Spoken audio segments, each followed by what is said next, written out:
Именно эти звуки я услышал в 15 лет на втором курсе музыкального училища.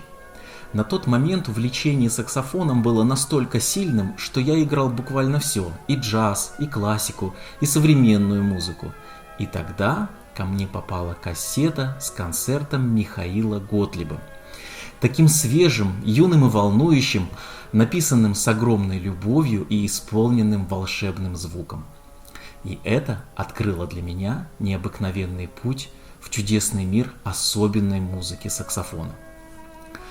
Сегодня празднует свой юбилей выдающийся человек, профессор, народная артистка России, основатель школы саксофона всего Советского Союза, мой учитель Маргарита Константиновна Шапошникова.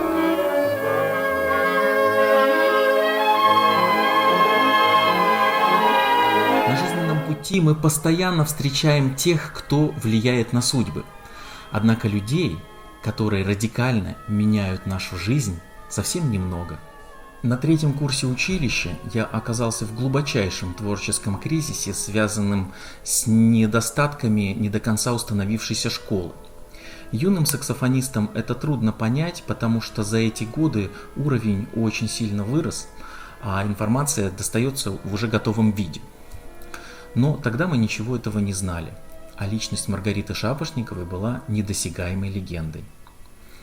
Я бесконечно благодарен своему учителю за то, что она приняла меня в свой класс, этого котенка со стареньким Амати Суперклассик.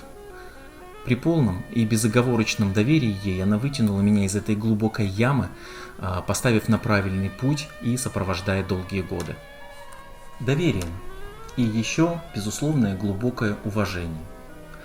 Одни из необходимых качеств достижения совместного успеха педагога и ученика. То, чего, на мой взгляд, сейчас многим остро не хватает.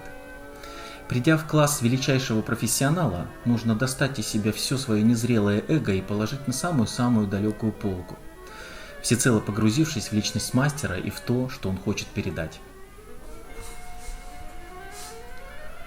Остается только удивляться, каким уровнем таланта и трудолюбия нужно обладать, чтобы в сложных, закрытых условиях создать фундаментальную русскую самобытную школу саксофона. Опыт последующих поколений опирается на достижения предыдущего, однако далеко не всегда осознает его ценность. Маргарита Константиновна – это уникальный человек. Каждый ее урок – это что-то новое, необычное, часто противоречивое, но обусловленное постоянным творческим поиском. С уверенностью могу сказать, что это сильнейший музыкант-педагог как в Академии Гнесиных, так и явление в культуре всего мирового пространства. Уникальность еще состоит в том, что, обучая других, Маргарита Константиновна постоянно учится сама. Поэтому частыми гостями нашего класса были великие музыканты, которые помогали нам своим советом и обогащали новыми знаниями. Это Иван Федорович Пушечников, Иван Пантелеевич Мозговенко, Владимир Леонидович Кудря, чей мастер-класс по партите Баха до сих пор хранится у меня в моих заметках. И, конечно, Вера Борисовна Носина, которая с такой увлеченностью и самозабвенностью разбирала с нами семантику и символику барочной музыки и сочинений Баха. Все это Маргарита Константиновна Шапошникова, гениальная, эксцентричная, бесконечно преданная своему делу.